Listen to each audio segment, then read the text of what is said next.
અત્યારે શિયાળામાં ખૂબ જ સરસ ટમેટાં મળે છે, તો આપણે અત્યારે સોસ બનાવીને રાખી લઈ તો આખું વર્ષ એકદમ સરસ આપણે તાજો ઘરનો બનાવેલો સોસ છે એ ખાઈ શકીએ. તો તમે જોઈ શકો છો કે કેટલો સરસ એનો કલર અને એની જે થિકનેસ છે એ સરસ બજારના સોસ જેવી જ, અને ટેસ્ટમાં પણ એના જેવો જ આપણે ઘરેથી બનાવ્યો છે.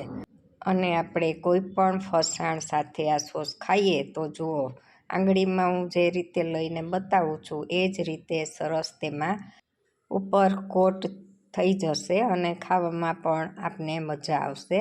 તો જરા પણ જુઓ, એકદમ પાણી વગરનો અને ખૂબ જ સરસ થિકનેસવાળો સોસ આપણે ઘરેથી જ કોઈ પણ કલર ઉમેર્યા વગર નેચરલ કલરવાળો મસ્ત મજાનો એવો સોસ આપણે ઘરેથી બનાવીએ. તો અહીં મેં સરસ મજાના લાલ લાલ પાકા ટમેટાં લીધા છે, અને આ ટમેટું જુઓ, આવી પીળી છાલવાળું કોઈ ટમેટું હોય તો એને આપણે લેવાનું નથી. તો આ જ રીતે બધા સરસ લાલ ચટાકેદાર દળવાળા ટમેટાને લઈ સરસ રીતે ધોઈ લીધા છે, અને ત્યારબાદ હવે લૂછી અને આપણે તેના કટકા કરીશું. તો આ રીતે એક એક ટમેટું સરસ લઈ અને કોરા કપડાથી લૂછી લેશી, જેથી તેમાં બિલકુલ પાણીનો ભાગ ન રહે. તો આ રીતે બધા ટમેટાં સરસ લુવાઈ ગયા છે. હવે આપણે ચપ્પુની મદદથી તેના જોઈએ પ્રમાણના 4 કે 6 કે 8 કે કટકા કરી લેશું, જેથી કરીને આપણે જ્યારે એને બ્લેન્ડ કરીએ ત્યારે સરળતાથી તે સરસ મજાના પીસાઈ જાય. તો આ રીતે બધા કટકા આપણે બધા ટમેટાના કરી લેશું. તમે જોઈ શકો છો, અને સ્વાદમાં પણ એટલા સરસ ટેસ્ટી અને આ ટમેટાં મીઠા આવે છે કે અહીં ખાંડનો તમે ઓછો ઉપયોગ કરશો તો પણ તે સરસ સ્વીટનેસવાળું અને ફ્લેવરવાળો મસ્ત મજાનો સોસ બની અને તૈયાર થાય છે. તો અત્યારે સિઝનમાં જ્યારે આ ટમેટાં મળે છે તો આપણે 1-2 કિલોના ટમેટાના તમારા ઘરની જરૂરિયાત પ્રમાણે લઈ અને તમે સોસ બનાવી લ્યો તો બજાર કરતાં આપને સસ્તો પણ પડે અને શુદ્ધ મજાનો એવો સોસ આપણે ઘરેથી બનાવીને ખાઈ શકીએ. હવે તેમાં ઉમેરવા માટે મેં 1 ઇંચ જેટલા આદુનો કટકો લીધો છે. તેને પણ સરસ ધોઈ અને છાલ ઉતારી અને ખમણ કરી લઉં છું, અને તે આપણે જ્યારે ટમેટાં બાફશી ત્યારે તેની અંદર ઉમેરશું. સાથે સાથે સોસને નેચરલ કલર મળી રહે તે માટે મેં નાનકડું એવું બીટ લીધું છે. તેને પણ આપણે નાના નાના કટકા કરી અને આપણે બાફવામાં ઉમેરશું, જેથી બીટનો જે કલર છે એ સોસમાં પણ આવી જશે. તો આ રીતે મેં બધા ટમેટાં કાપી અને તૈયાર કરી લીધા છે. અત્યારે મેં 4 કિલો જેટલા ટમેટાં અહીં કાપીને તૈયાર કર્યા છે. એ માપ પ્રમાણે હું સોસ બનાવું છું.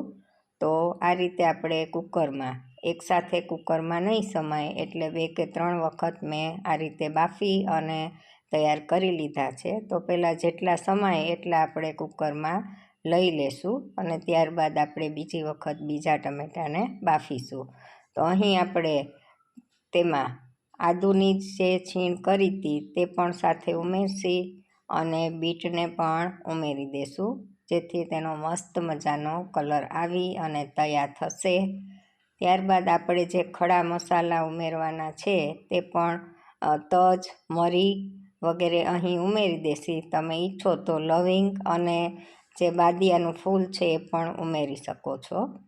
તો અહીં આપણે ટમેટાને આપણે 3 સીટી વાગે ત્યાં સુધી કુકરમાં કૂક કરીશું. ત્યારબાદ એક પહોળા વાસણમાં બધો માવો કાઢી અને જે ખડા મસાલા ઉમેર્યા હતા તેને આપણે અલગ કરી લેશું, અને જે સરસ રીતે આ માવો ઠરી જાય ત્યારબાદ આપણે મિક્સર જારમાં લઈ અને તેને સરસ પીસી અને પલ્પ બનાવી લેશું. તો અહીં મેં કાઢી લીધા છે અને બીજા ટમેટાં ફરીથી બાફવા માટે મૂકી દીધા છે, અને ઠરી ગયા ત્યારબાદ આપણે તેનો મિક્સર જારમાં લઈ અને સરસ રીતે ક્રશ કરી લેશું. તો આ રીતે મિક્સર જારમાં હું ક્રશ કરી લઉં છું. તો આપણા ટમેટાં પીસાઈને સરસ મજાના તૈયાર થઈ ગયા છે. તમે જોઈ શકો છો કે એનો કલર કેટલો સરસ આવી રહ્યો છે. જુઓ, નેચરલ કલર સાથે કોઈ પણ ફૂડ કલર ઉમેર્યા વગર આપણી તંદુરસ્તી માટે સારું રહે. તો આ રીતે ઘરે તમે બનાવો તો એકદમ સસ્તામાં પણ બની જાય છે અને આપણે વળી ઘરેથી બનાવતા હોવાથી બધી વસ્તુ આપણે ચોખ્ખી અને સરસ રીતે વાપરેલી હોય છે.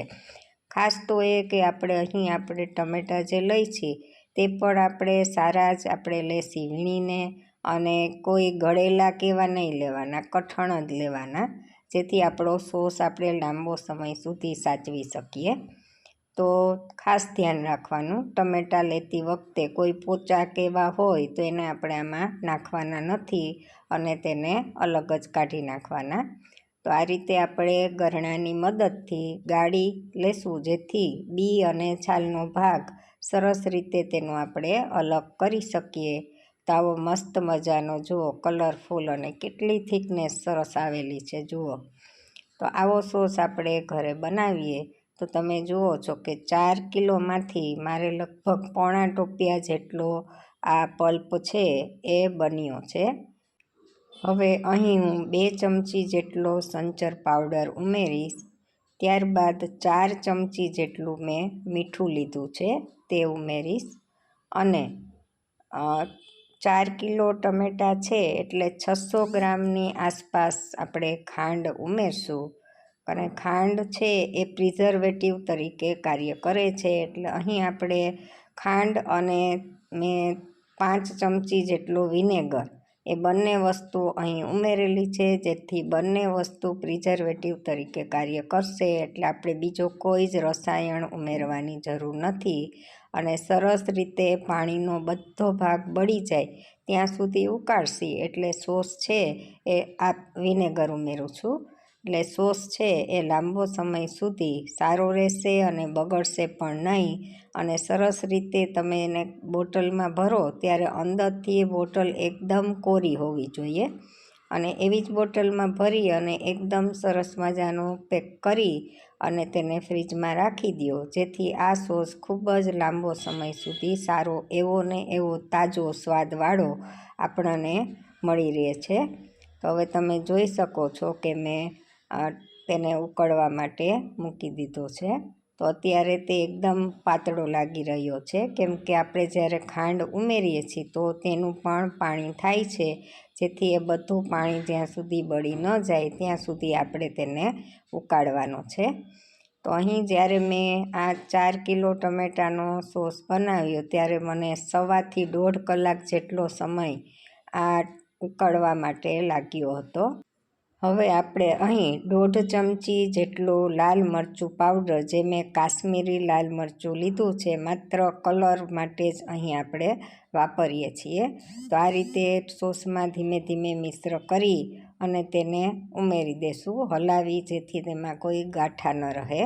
તો ધીમે ધીમે સહેજ હલાવતા જશું અને તેમાં ઉમેરતા જશું. આમ તો આપણે બીટ ઉમેર્યું છે અને એનો જ કલર એટલો સરસ છે કે આ મરચું ઉમેરવાની જરૂર નથી, છતાં પણ થોડું ઉમેરીએ જેથી કલર તેનો વધી જાય. તો આ રીતે આપણે ધીમે ધીમે હલાવતા જવાનું અને તેને મિશ્ર કરતું રહેવાનું. તો આ મસ્ત મજાનો કલર તમે એમનેમ જ જોઈ શકો છો કે સોસનો કલર કેટલો સરસ લાગી રહ્યો છે. બીજી એક ખાસ વાત યાદ રાખવાની કે આપણે ગેસની ફ્લેમ ખૂબ જ ધીમી રાખશી. જેમ જેમ ગેસ ઉપર સોસ ઉકળે છે તેમ તેમ એમાંથી છાંટા ઉઠશે. તો ત્યારે પણ તમારે હાથને જ્યારે ચમચો લાંબો વાપરો અને હાથ ઉપર કોઈ પણ તમે ગ્લોવ્સ કે પહેરી લ્યો, તો જેથી હાથ ઉપર તમારા છાંટા પડે નહીં અને તમે દાઝી જાઓ નહીં. કેમ કે મારા હાથ ઉપર 1-2 છાંટા પડ્યા હતા એટલે મને ધ્યાનમાં આવ્યું કે તમને કહી દઉં. તો આ રીતે ખાસ ધ્યાનપૂર્વક જ અને ધીમા તાપે એકદમ ગેસ ધીમો રાખી અને તેને ઉકાળવાનો છે. અને બીજું કે અહીં ખાસ બીજી વાત એ કે એને ઢાંકીને નથી ઉકાળવાનો. જો ઢાંકી દે તો છાંટા બહાર નહીં આવે, પણ આપણે ઢાંકીને પણ ઉકાળવાનું નથી. જો વરાળનું પાણી અંદર પડશે તો પણ સોસ બગડવાની બીક રહે છે. તો આ બંને વાત ખાસ ધ્યાનમાં રાખવી. સાથે આપણે વચ્ચે ચેક પણ કરતા રહેવાનું છે. જુઓ તમે, એક ચમચામાં ટીપું મૂકી અને જોઉં છું તો પાણીનો ભાગ અને સોસનો ભાગ અલગ પડે છે. તો હજી આપણે સોસને ઉકાળ્યા જ કરવાનો છે. તમે જોઈ શકો છો કે ટોપિયામાં કેટલો બધો સોસ છે, એના પાણીનો ભાગ બળી અને અડધા સુધી પહોંચી ગયો છે. છતાં પણ હજી પાણીનો ભાગ આપણે ચેક કર્યું ત્યારે જોવા મળ્યો છે. તો ફરીથી મેં એટલો ઉકાળ્યો તો 10 મિનિટ જેવો, અને ફરીથી હું ચેક કરું છું. તો આ રીતે હવે જુઓ તમે, અહીં પાણીનો ભાગ અલગ પડતો દેખાતો નથી. તો હજી આપણો સોસ ઠસશે એટલે પણ વધારે થિકનેસવાળો થઈ જશે. તો આ સ્ટેજ ઉપર આપણે ગેસને બંધ કરી દઈશું અને સોસને એકદમ સરસ રીતે ઠરવા દેશું. હવે જો તમે ઈચ્છો તો ડુંગળી ને લસણ ને તમારે નાખવું હોય તો બાફતી વખતે જ તમારે તેમાં બધું નાખી દેવાનું છે, જેથી તેમાં એનો સ્વાદ ને સુગંધ બંને ભળી જશે. પણ અહીં મેં ડુંગળી અને લસણ નાખ્યું નથી, પણ મારી પાસે રેડીમેડ બંનેનો પાવડર છે, તો જરૂર પડશે ત્યારે ગમે ત્યારે આ સોસમાં એ બંને ઉમેરી અને આપણે ખાઈ શકીએ. તો એ ટેસ્ટ એમાં એના જેવો જ આવી જશે. જેથી તમે સોસમાં અહીં ન નાખો તો જે લોકો ડુંગળી લસણ નથી ખાતા એ લોકો પણ આ રીતે બનાવેલો સોસ સરસ રીતે ખાઈ શકે છે. તો હવે આપણે એકદમ સ્વચ્છ મજાની એવી કાચની બોટલ લેવાની છે, અંદરથી સરસ લૂછી અને કોરી કરી લેવાની છે, અને ત્યારબાદ આપણા ઠંડા પડેલા સોસને સરસ રીતે ધીમે ધીમે આપણે ભરી લેશું. તો અહીં ખૂબ જ સરળ રીતે બનતી સોસની આ રેસીપી તમે એકવાર ચોક્કસથી બનાવજો. મારો વિડીયો ગમ્યો હોય તો લાઈક શેર ને સબસ્ક્રાઈબ કરવાનું ભૂલતા નહીં, અને બેલ આઇકન પણ દબાવી દેજો. તો આવા ને આવા બીજા વિડીયો છે એ તમે તરત જોવા મળી રહે. તો આ રીતે એકવાર ચોક્કસથી બનાવીને ટ્રાય કરજો અને મને કોમેન્ટમાં જણાવજો કે તમને મારી રેસીપી કેવી લાગી. તો ખૂબ જ સસ્તો અને ઝડપથી બનતો એવો આ સોસ ઘરે બનાવી શુદ્ધ અને સાત્વિક કે કોઈ પણ પ્રકારના કલર વગર આપણે બનાવી અને રાખીએ તો સરસ મજાનું આપણે ઘણા બધા લાંબા સમય સુધી તેને ખાઈ શકીએ છીએ. અને બજારમાં મળતા સોસમાં તો પ્રિઝર્વેટિવ તરીકે રસાયણ ઉમેરવામાં આવે છે, જે આપણા શરીર માટે પણ ઘણી વખત નુકસાનકારક હોય છે. તો ખાસ આ રીતે તમે બનાવી અને સ્ટોર કરી લ્યો તો આપણા સોસ લાંબો સમય સુધી સારો ચાલી શકે છે. અને ઘરના બનાવેલા કોઈ પણ ફરસાણ સાથે, સમોસા છે, થેપલા છે, ગાંઠિયા છે, ચિપ્સ છે, ગમે તેની સાથે તમે તેને ખાઈ અને એન્જોય કરી શકો છો. તો અહીં મારે સોસની 2 બોટલ સરસ ભરાઈ ગઈ છે. તો ચાલો તમે પણ બનાવજો અને જુઓ કેટલો સરસ એનો દેખાવ, અને આમ પડે છે ત્યાં જ એની થિકનેસ જુઓ. આટલો સોસ બનાવવામાં મને અંદાજે 100 રૂપિયાની આસપાસ ખર્ચો લાગ્યો હશે. પણ ઘરનું ચોખ્ખું બનાવીને ખાવાનો આનંદ જ કંઈક ઓર હોય છે. અને મહેનત તો પડશે, પણ ઘરની વસ્તુ ખાવાની જે મજા આવે છે તે બહાર કરતાં પણ ખૂબ જ સરસ, સ્વાદમાં પણ એવો મસ્ત બન્યો છે. તો જુઓ, હવે ગમે ત્યારે કાંઈ પણ બનાવીએ તો ફટફટ આપણે સોસ કાઢી અને ખાઈ શકીએ. અને યુટ્યુબરના ઘરમાં તો રોજ નવું નવું કંઈક બનતું જ હોય.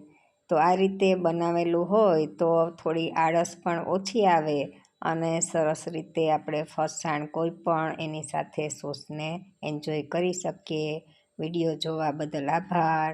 ચાલો ફરી મળીશું નવી રેસીપી સાથે. Bye bye.